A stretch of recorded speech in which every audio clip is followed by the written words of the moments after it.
लोकसभा के नेता प्रतिपक्ष राहुल गांधी के बयानों पर राजनीतिक हंगामा आए दिन होता रहता है, लेकिन आज 2022 में दिए गए राहुल गांधी के एक बयान पर सुप्रीम कोर्ट ने बेहद सख्त टिप्पणी कर दी। चीन द्वारा 2000 वर्ग किलोमीटर भारत की जमीन कब्जा कर लिए जाने के बयान को लेकर अपने खिलाफ दायर मानहानि केस पर सुप्रीम कोर्ट से राहत पाने गए राहुल गांधी से सुप्रीम कोर्ट ने पूछ लिया कि उनके पास तथ्य क्या है। और फिर कोर्ट ने जो कहा, जिसकी वजह से सियासी भूचाल आ गया है, कोर्ट ने कहा कि सच्चे भारतीय ऐसा बयान नहीं देते। कोर्ट ने राहुल गांधी से पूछा कि उन्होंने संसद में क्यों नहीं बोला। हालांकि सुप्रीम कोर्ट में राहुल गांधी के वकील अभिषेक मनु सिंघवी ने इसे राहुल गांधी की अभिव्यक्ति की आजादी से, स्वतंत्रता से जोड़ा है, लेकिन कोर्ट की टिप्पणी के बाद बीजेपी को बड़ा मौका मिल गया। सवाल यह है कि क्या राहुल गांधी के चीन ज्ञान पर सुप्रीम कोर्ट का सवाल राहुल गांधी को बैकफुट पर ले आएगा? क्या राहुल गांधी को सुप्रीम कोर्ट की टिप्पणी के बाद अपने बयानों पर दोबारा विचार करना पड़ेगा? मैं आपको बता दूं कि राहुल गांधी के बयानों ने उन्हें पहले भी कई बार अदालतों में असहज स्थिति में डाला है। इसीलिए आज हम हल्ला बोल में पूछ रहे हैं कि तोल मोल के न बोलने के चक्कर में क्या राहुल गांधी अपने लिए आफत मोल ले लेते हैं? क्या मोदी को घेरने के चक्कर में राहुल गांधी खुद घिर रहे हैं? यही आज हल्ला बोल का विषय। पहले ये रिपोर्ट देखिए। ऐसे मैं आपसे शर्त लगा लेता हूं कि प्रेस वाले आज सब सवाल पूछेंगे, आगे पीछे दाएं बाएं, यात्रा, सचिन पायलट, अशोक गहलोत, सब पूछेंगे। मगर चाइना के बारे में एक सवाल नहीं पूछा जाएगा। जिन्होंने 2000 स्क्वायर किलोमीटर हिंदुस्तान का उठा लिया, जिन्होंने हिंदुस्तान के 20 जवानों को शहीद किया, जो हमारे जवानों को अरुणाचल प्रदेश में पीट रहे हैं, मैंने कहा हिंदुस्तान की प्रेस मुझसे इनके बारे में एक सवाल नहीं पूछेगी। राहुल गांधी का यही वो बयान है जिस पर दर्ज मानहानि केस के खिलाफ वो सुप्रीम कोर्ट पहुंचे थे। ट्रायल कोर्ट में सुनवाई पर सुप्रीम कोर्ट ने अंतरिम स्टे देकर राहुल गांधी को फौरी राहत तो दे दी, लेकिन देश की सबसे बड़ी अदालत की टिप्पणी राहुल गांधी की राजनीति को झटके देने वाली है। अदालत ने पूछा कि आपको कैसे पता चीन ने जमीन हड़प ली? क्या आपके पास कोई दस्तावेज है? चीन ने भारत की 2000 वर्ग किलोमीटर जमीन पर कब्जा कर लिया। विश्वसनीय जानकारी क्या है? अगर आप सच्चे भारतीय होते तो ऐसा नहीं कहते। जब सीमा पार संघर्ष चल रहा हो तो क्या आप ये सब कह सकते हैं? आप संसद में सवाल क्यों नहीं पूछ सकते? आप विपक्ष के नेता हैं, संसद में बोले, सोशल मीडिया पर नहीं।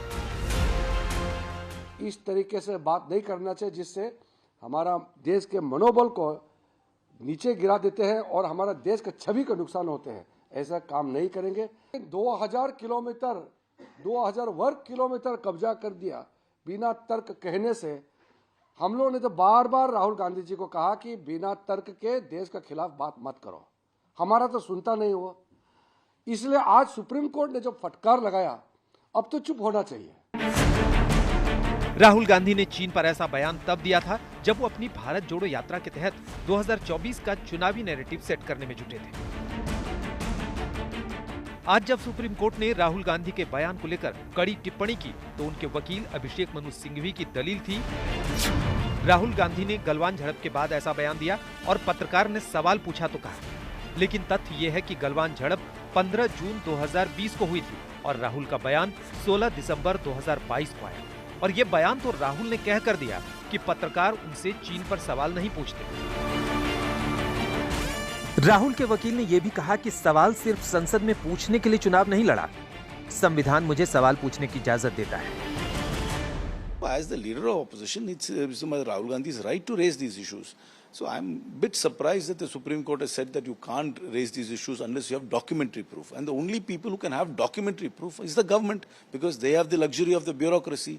We in the opposition do not have the luxury of the government papers and the bureaucracy. So if this is going to be a rule, the opposition can't raise anything.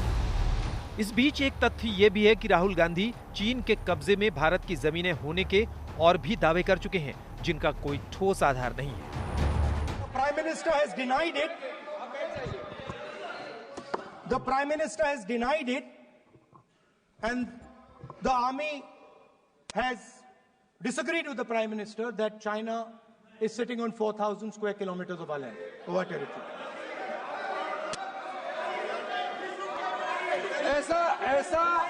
ऐसा इस सदन में अब मन चाहे बात नहीं बोल सकते हैं। ये बिल्कुल ठीक नहीं है सर, ये सीरियस मामला है।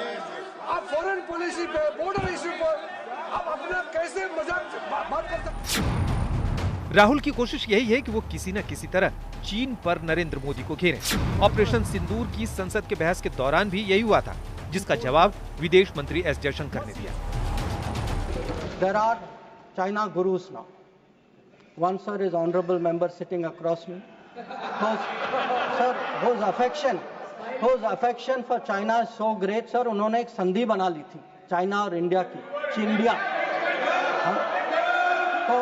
तो इतनी मोहब्बत थी सर कि उसको संधि बना ली थी। चीन के मसले पर राहुल की टिप्पणी उन्हें सुप्रीम कोर्ट के सवालों के घेरे में ला चुकी है। पिछले ही हफ्ते राहुल गांधी ने भारत को डेड इकोनॉमी कहे जाने के बावजूद डोनाल्ड ट्रंप के बयान का समर्थन भी किया है। Except the Prime Minister and the Finance Minister. Everybody knows that the Indian economy is a dead economy. I'm glad that President Trump has stated a fact.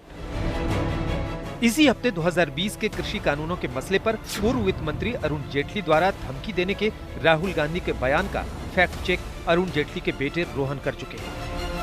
I remember when I was fighting the farm laws,